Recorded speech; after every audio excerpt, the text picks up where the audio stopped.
There we go. Well, good evening, everyone. Thanks for joining us tonight on this Google Hangout. With us tonight is Stephen Mansfield. My name is Gary Senna. I'll be your host tonight. I'd like to welcome Stephen Mansfield, New York Times best-selling author and popular speaker who coaches leaders worldwide. Stephen has written a string of influential books over the past decade, including The Faith of the American Soldier, The Search for God in Guinness, Killing Jesus, and his last book, Mansfield Book of Manly Men, which was receiving worldwide attention and impact. Stephen, welcome, and thanks for setting this up tonight. Hey, Gary, thanks a lot. I love those introductions. Can I take you with me to do that everywhere? Oh, absolutely, absolutely. Listen, for everybody that's with us tonight, we really want your questions, and we are going to be using Twitter as the format to grab your questions. So we're using the hashtag Miracle Kurds. So please start posting your questions, and we will interrupt our script at any moment to answer your questions. So that's Miracle Kurds, hashtag Miracle Kurds. So Stephen, my first question that really begs to be asked is, how does Stephen Mansfield, who lives in Nashville, Tennessee, I also realize you live in D.C., the home of country music, develop an interest in the Kurds? Well, it's a great question because it's such an odd story. After the first Gulf War, when Saddam was gassing the Kurds and persecuting them and driving them from their homeland, the U.S. government began to relocate the Kurds, and for a bunch of reasons that we don't need to get into and that aren't really that relevant, many of them began to come to Nashville. And it started as a trickle and began and continued as a flood, and now there are more Kurds in Nashville than there are any other U.S. city. So during the time that the Kurds were flooding into Nashville, I was the senior pastor of what they call a mega church, but I don't think of it in those terms, Belmont Church here in town, down on Music Row. And, being larger and having some resources, we realized, hey, these strangers were coming to our door. We needed to help them get homes, help them get jobs, help them get driver's licenses, learn English. And when we did, they would, of course, receive it graciously, but they also would begin to weep and say, please, please, go help our brothers and sisters back in Kurdistan. So I, had to look on a map to find out what they were talking about. Huh. And some other folks formed an NGO, asked me to be part of it. And so with a bunch of other people, I began to go back and forth to northern Iraq to help the Kurds. I did PBS-type television series, and I taught in their law schools, and strengthened the churches, and all kinds of projects were done, from printing presses to medical clinics to housing. But that's how I got involved in the Kurds. Quite frankly, I didn't go seek them out. They sought me out in the sense that they came to my hometown, and so it's been one of the great blessings of my life ever since. Stephen, did you say that Nashville has the largest population of Kurds in the United States? Yes, it's only about 12 or 13,000, but it's the largest concentration of Kurds anywhere. Detroit and Dallas are the other two cities that have quite a few. I think it's Nashville, Detroit, and Dallas in that order. That's absolutely astonishing. Well, Stephen, thanks for that great answer. Now, Stephen, who exactly are the Kurds? Could you break down some of the geography of Iraq and help us walk through that a little bit? Yeah, the folks watching who don't necessarily know a lot about the Kurds shouldn't feel badly. Even one of the Kurdish scholars told me that the Kurds are like the also-rans of history. They're always there, but they're always absorbed into other countries' history. And so when you talk about the Kurds themselves, many people don't really know exactly who they are. The Kurds are the descendants of the ancient Medes. For those of you who are Bible readers, you remember the laws of the Medes and the Persians. You remember some of the great kingdoms of the ancient world.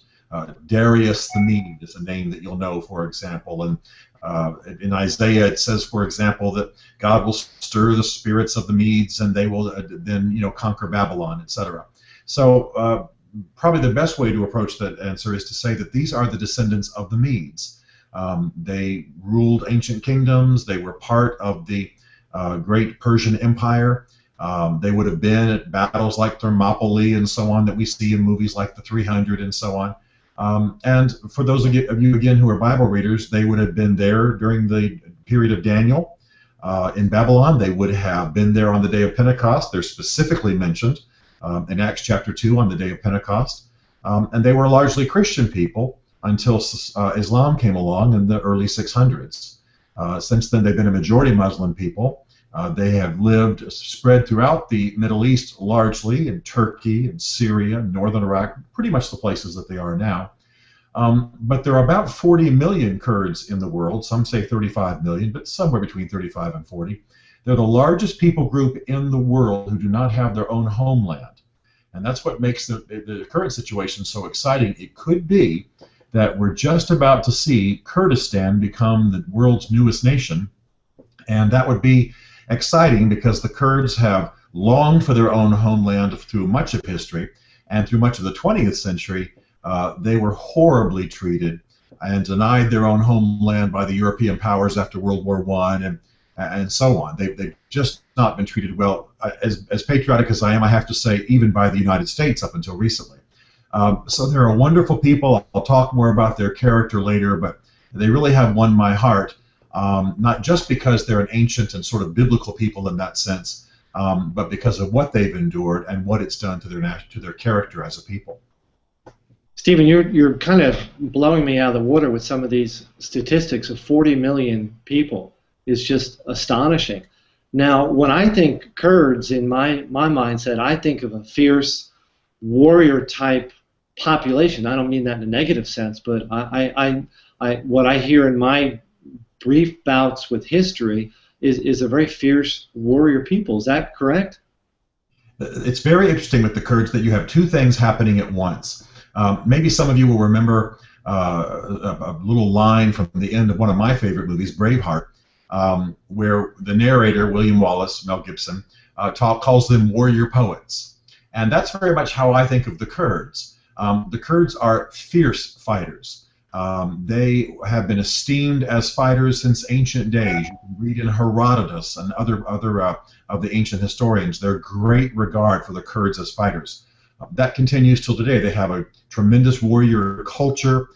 They've learned to train in very unusual ways. The Peshmerga, who are, it's the name for their military force, it means those who face death, will learn to shoot, for example, standing on one foot. They've learned unusual mountain, rural ways of training. And the result of that, of course, that you see now in the great battle with ISIS, that the Peshmerga are the only really viable military force in all of Iraq. All those soldiers, all those Iraqi soldiers that we trained in the south for over so many years ran away as soon as ISIS showed up, but the Peshmerga have stayed strong.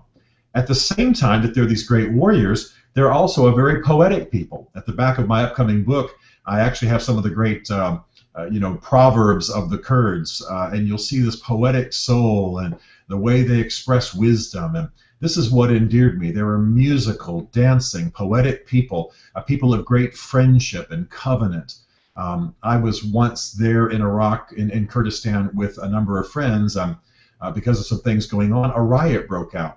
All of a sudden, 3 Kurds jumped on me to protect me. And when I asked them later why and what they were doing, it was kind of humorous because it takes 3 Kurds to make cover me completely. They said, "You've been in our home, and we have responsibility for you." And that's very much how they think. It's a very ancient way of thinking. Because you have supped with us in our home, you are, in essence, a family member, and we are not going to allow you as a visitor in our country to be harmed. And they literally put their bodies around me to keep me from being shot. I wasn't actually in any great danger, but that's what they thought at the time. So you really do have this dichotomy that you've identified, Gary, between a fierce fighting people, and with their dramatic mustaches and their dark eyes and their fierce visages, they really are stunning. And then, of course, on the other hand, you have a poetic, weepy, storytelling, just hilarious, laughing people whom it's very easy to love. Yeah, that's what I picked up in reading your book, Stephen, which is entitled "The Miracle of the Kurds," which I'm going to ask you to define in a second, because we actually have a great question in terms of defining who the Kurds really are. And this is from Carlene in California, who writes, "I grew up in Iran, and we have Kurds there as well. They didn't seem as religious as other Muslims. What is your experience with that?" That's a great question. I'm glad she asked. The Kurds' history has made them more moderate religiously. They are 90% Muslim. But one of the reasons that I urge, wherever I can, that the U.S. partner well with the Kurds is the Kurds have lived through a history, I think just by nature, by the character of their people, their history and their people group. They are more moderate, more gentle, less strident in their Islam. You understand, I say that with respect. Mm-hmm. I have a variety of Muslim friends. Some are very strident and lean a bit more, not towards the ISIS degree, but certainly towards the Saudi degree. The Kurds wouldn't be that way. They'll tell you straight up, we're not Saudis, we're not Iranians, and they mean that with respect. But they are more moderate, more gentle. You have females in the Supreme Court of Kurdistan. There are female judges, female entrepreneurs. There are female leading Peshmerga units. There's a Christian department in their government, an Yazidi department. Some of you have learned the word Yazidi. It's a sort of a subsection of Christianity in a sense. Some would say it's a cult, but I wouldn't use that word here. And so they're very, very moderate. They're not extremists. They're not what you would call fundamentalists. So that observation is correct. They seem to be less religious in a sense, but it's only their moderation. It's only that they're open to others. And I have to say too that a lot of what they have suffered has been at the hands of their Islamic brothers. This is getting into a little bit of an esoteric thing, but so much of what they have endured came about, for example, under Saddam, as a result of fatwas, religious decrees, and their Islamic brothers around the Middle East mistreating them. They've been mistreated in Turkey, again at the hands of a Muslim people. They've been mistreated elsewhere. And so they look at that and they say, we want to keep the heart of Islam and a connection to Allah, but we don't necessarily want the stridency, the venom, the anger, the rage, the violence that that has been dealt to us by our brothers in Islam.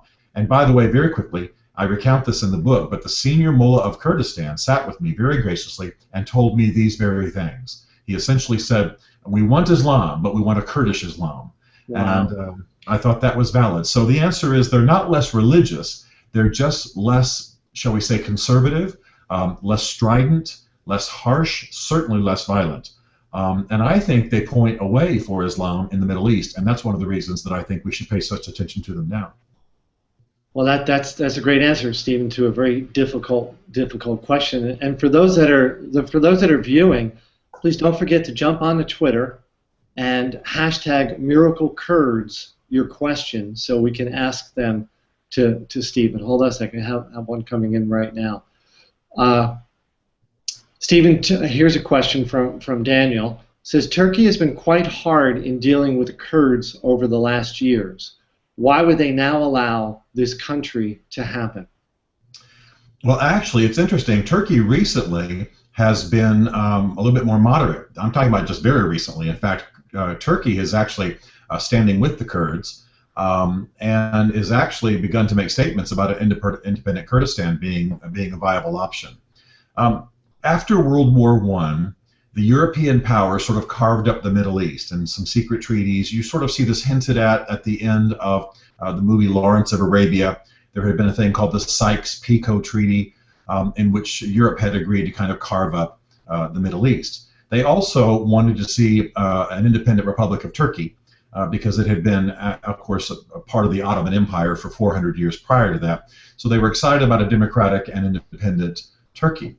Well, the Kurds were completely marginalized in that process. They had been promised a homeland in one declaration. The rights were taken away in another. And so they got hammered into the country of Iraq. It had never been a country before. It had been a region, but they got made part of the country of Iraq. And so the history of the Kurds in Turkey from that point on was horrible.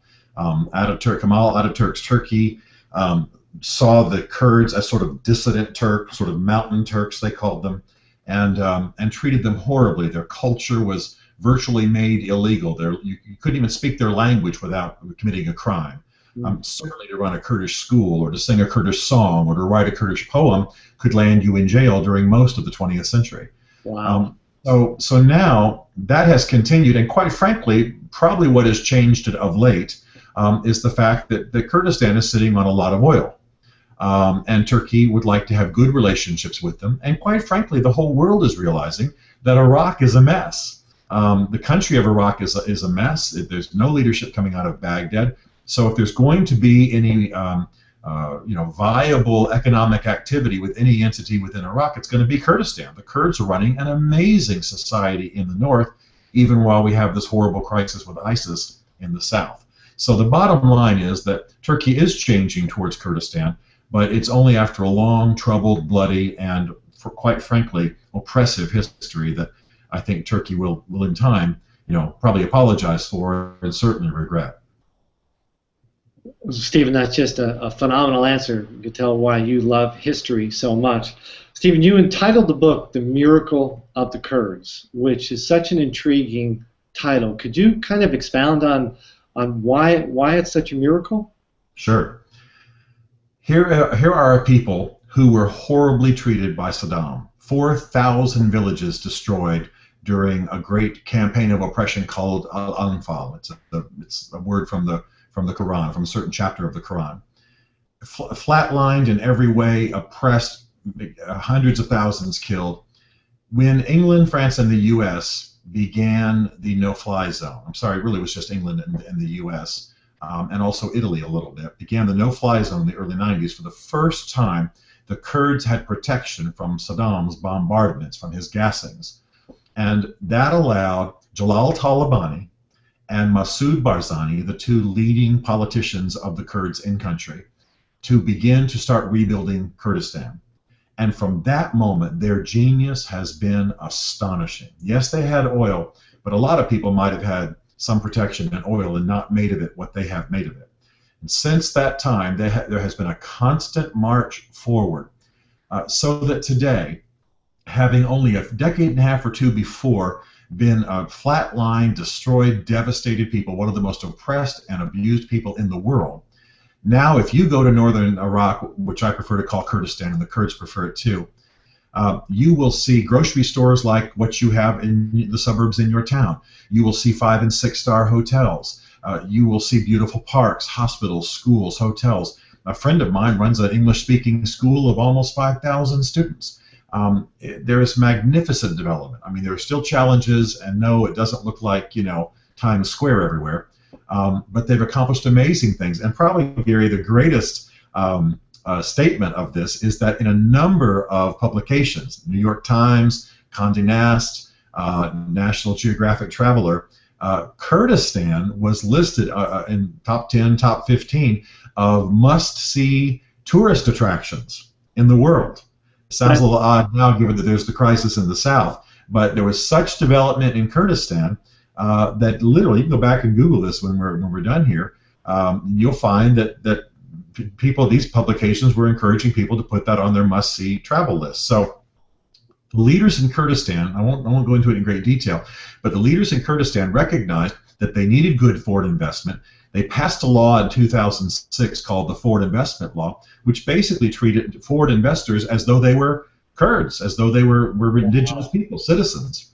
And so they created basically a libertarian society which allowed people to invest, and they gave them tax breaks in the first years of their investments, and they have been geniuses. And by the way, taxes are so low you'd want to move there if you knew that the average person barely pays 1%. So they have been brilliant. They have used what we would probably call in the West libertarian or conservative economic principles, and they are building a glorious society. Challenged, yes. Not fully developed, yes. But I'm astonished by what's happened, and I didn't coin the phrase "the miracle of the Kurds." It's been used in newspapers. It's been the toast in London and Washington. But I'm proud to stick that on the cover of a book that celebrates my friends, the Kurds, because they have done amazing things. Oh, Stephen, that's phenomenal. Bev writes the question. She says, Stephen, the pictures we see on TV show a devastated Middle East. How's the economy of Kurdistan doing? And obviously you've answered that, but you want to elaborate that a little bit more? Yeah, unfortunately, the trend in the Middle East is not towards greater openness. It's not towards limited government, decentralized authority, low taxes, private property. You understand what I mean. You have a monarchical heritage. You then have the European semi-socialist, also monarchical heritage that's been imported to the Middle East. And so the Kurds are doing something unique. while in almost every other Middle Eastern country you have greater concentration of power, you have some very free and open societies. Israel, I am a lover of Turkey now, though I love the Kurds, and I hated what Turkey did to them. I love Turkey. Istanbul is probably my favorite city in the world to visit, etc. And so you have a little bit more democracy in some of these countries. Just in the last 30 days, Saudi Arabia has decapitated 19 people for offenses that wouldn't even receive any form of capital punishment in most of the rest of the world. So I point to that only to say there's greater concentration of power, there's greater conservative version of Islam prevailing in many of these countries. Syria is a total mess, and yet right there next to it are the Kurds, who are building a society that they hope looks like downtown Nashville, downtown Washington D.C., Atlanta. These are the terms they use. Some of their statesmen have lived in Dallas during the difficult years and now have moved back to build a society not that looks exactly like Dallas, but that has that kind of economic growth. And that this is happening so soon after total devastation is one of the great economic miracles of modern times. No, it certainly does sound that way. And for those that are listening, don't forget Twitter, #MiracleKurds, and we'll throw your questions into the mix to talk to Stephen about it. Stephen, watching the retaking of the dam, obviously the U.S. forces helped the Kurds reestablish that. Why is it significant that America stands with the Kurds? Well, there are many, many reasons. One of the main reasons is the Kurds are not only building the kind of society, but are living out the brand of Islam that we ought to want to encourage. It's a moderate, democratically oriented. In fact, I guess the short answer really could be that in Kurdistan you have a people who are pro-democracy, pro-American, and pro-Israel, by the way. Astonishingly, 90% of that country Muslim, and yet because of their history and the unique turn that history has created in their souls, they're largely pro-Israel. In fact, I know Kurdish Muslims who turn towards Jerusalem to pray every day, not towards Mecca. So they are unique in that sense. They are doing astonishing things. They are what we would like to encourage in that part of the world. And they can be tremendous allies as we try to work in the otherwise very, very troubled Middle East. At the same time that they're there, thriving and fighting well and doing well, look at the mess around them. Turkey's decent, but Jordan's having its troubles. Iraq is dissolving as a viable political entity. And the Peshmergas are astonishing fighters whom I deeply respect and have had the privilege of spending some time with. So the bottom line is that they should be our ally and they should be a shining example of what we're hoping to encourage in the Middle East. They're doing it the right way. A great answer, Stephen. I want to read just a short little excerpt from your book because I want to touch upon, you have such a gift, in reading your book, Killing Jesus, and all the other stuff you've written. You're such a great storyteller. And when I read this, I had to pause and really reflect because of how sanitized I had viewed this experience. And so I quote from your book, "One rainy Nashville afternoon, Hassan described to me what had befallen a Kurdish village near his. It had been a quiet weekday. Young boys urged goats through the streets, women scolded children, and hung laundry out to dry. As he spoke, Hassan seemed to hear a child's cry and the sound of a village tractor and the snarling of scraggly, unwelcome dogs. This was life as he knew in Kurdistan, and so what came next in the story was all the torturous to him. I could see him straining for the right words. He wanted me to feel as to hear. And he talked about the first was that started happening was to the birds. They were falling to the ground by the hundreds.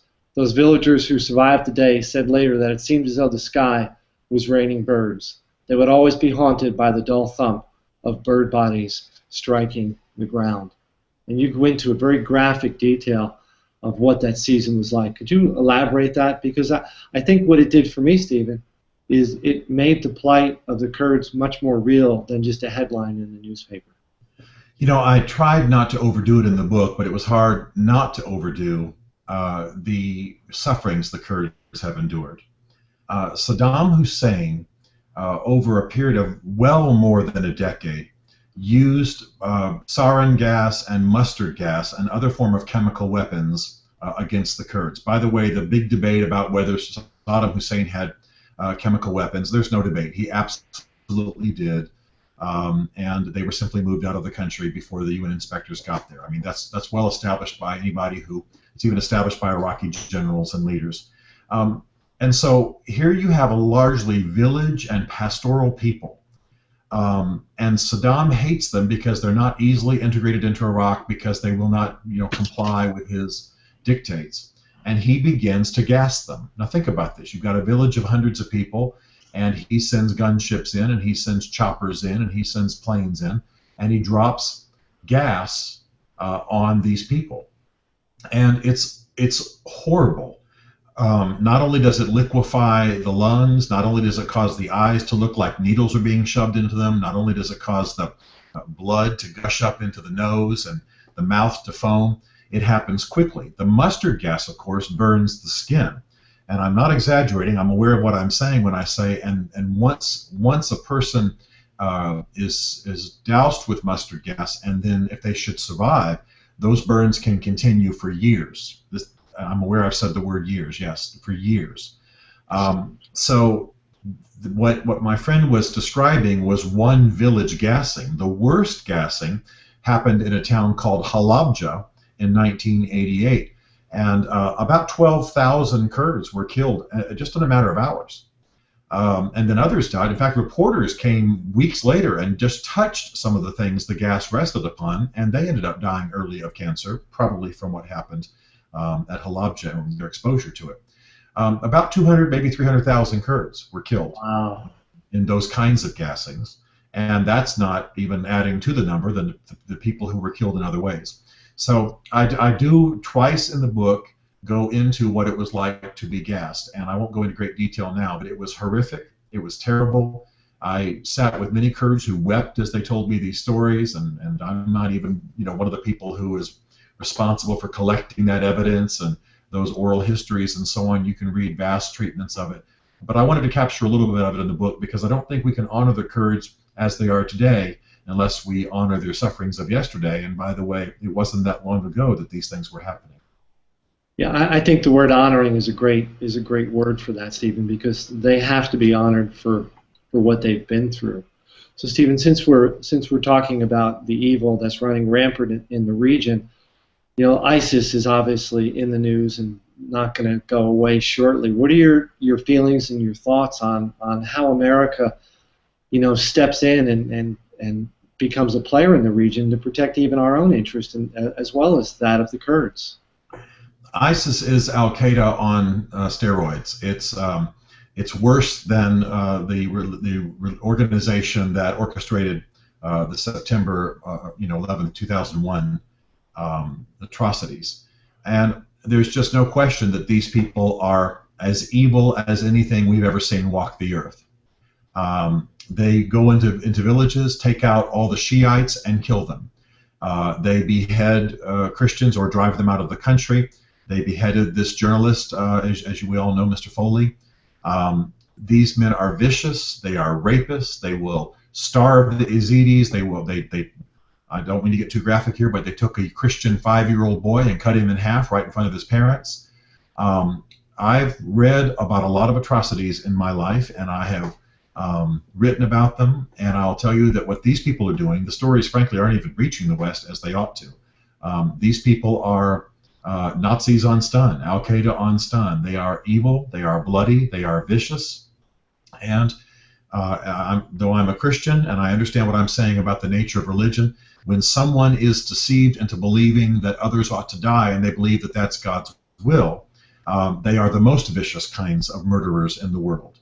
And so people are being butchered to death in the Middle East at the hands of this ISIS because they believe they are doing the will of God and that they are building the caliphate that's going to rule the world. They are deceived.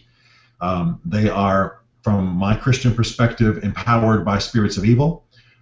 They are not even Orthodox Muslims, though I won't get into the details of Islam. I'll leave that to greater specialists than me. And they have to be stopped. And the issue to me is that they can easily be stopped. We just have to have resolve in the West. What in the world are we doing calling people who fight with ISIS Americans or British citizens? They cease to be citizens the moment they join that organization. We can destroy these people. We ought to. I know that's awfully, vitriolic language to the ears of some people, but there are times in history when the people have to fight. And what we're fighting for, please God, is not for control of oil or for special deals from Middle Eastern kings. We're fighting for the freedom of the people. We're fighting for democracy. And we're fighting against one of the worst evils to blot our planet in this generation. So we absolutely have to go after them. And I'll have to tell you, anyone watching this probably knows that while I've written a book that's kind to Mr. Obama, I'm not with him politically, and so I'm not often very happy with what he does. Though I believe in speaking of him respectfully. But I was very proud of the way, once he finally did engage on this issue of ISIS, and I agree with his decisions thus far. And he's not committing boots on the ground, as they say, and I think that's the right thing to do. But he's definitely committing air support, and he's beginning to arm the Kurds. And if you arm the Kurds, let me assure you, the war is going to get very, very short. So I think he's making the right moves at this point. Great, Stephen. Thank you. Stephen, I think one of the challenges of particularly the Western American culture is events happen so quickly.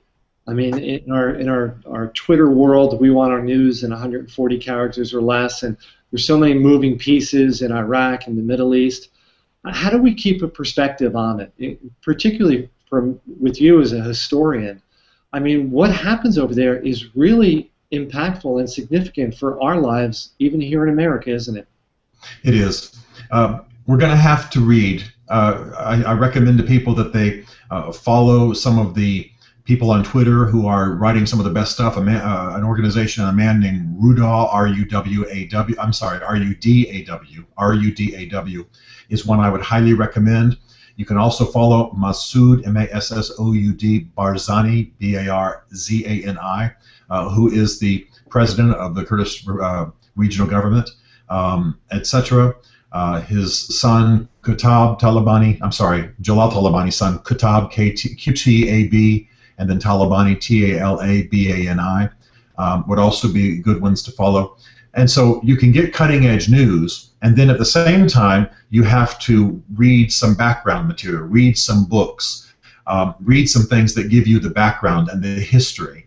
And I recommend those in my book, and I have often done it online. So you have to do two things at once. Stay abreast of what's happening currently, and then at the same time, read some background literature, because the Middle East is, it's not like the United States. So to understand the different states and the tensions and so on, you really have to understand a little bit of history. And those books I've recommended elsewhere. So it's not easy. Our education system in America has not focused much on the Middle East, other than just basically to, use it as sort of a launching point, along with Greece and other Persia and so on, towards Western history. Most of us don't learn much about the Middle East in our schools, but we have to correct that, because we will be contending with issues in the Middle East. I mean, even if you don't believe this to be theologically or spiritually true, we will be contending with political and economic forces out of the Middle East in growing amounts for the rest of our lives, and our grandchildren will as well. And this can be a good thing if we see more Muslims and more of the Middle East looking like Kurdistan. But right now, it's looking like there are going to be many, many years of bloodshed until some of this is settled, if it ever is. All the reason, by the way, why we need Kurdistan. No, and you're very, very, very, very significant in that. Well, Stephen, in your normative way of writing, which is storytelling, weaving through a tapestry of history, current events, you've done a masterful job with the book, The Miracle of the Kurds. What would be some takeaways you'd really like the reader to walk away with after they've engaged in that book?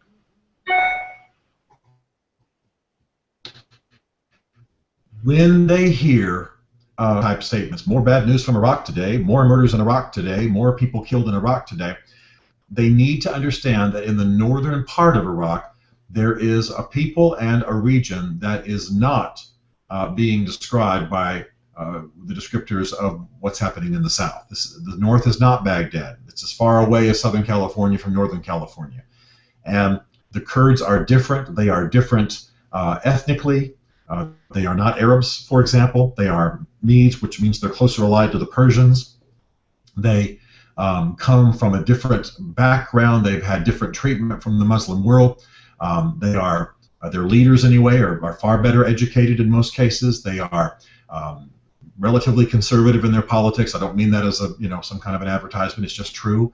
And they're doing pretty amazing things there. And so what I want them to understand, what I would want people to understand, is that there are a people called the Kurds who are doing something new in the world, something that gives us hope, something that might transform the Middle East, and that we ought to be backing them. We haven't always. The United States, has betrayed them often. In fact, some of the gas that fell on Kurds in Halabja in '88 and at other times was sold by American companies. We should never have allowed that as a country. But something wonderful is happening there. So my excitement is to tell the stories. I want people to fall in love with the Kurds. I want them to know the Kurds who are in their community. And I want them to understand what's happening in the Middle East in terms of the Kurds. As bad as the news is, there's a new nation hoping to be born, and we can help it. And I certainly intend to, and I hope that other Americans will, and urge their, of course, political leaders to do the same. I think something exciting is happening in the midst of all the hell over there.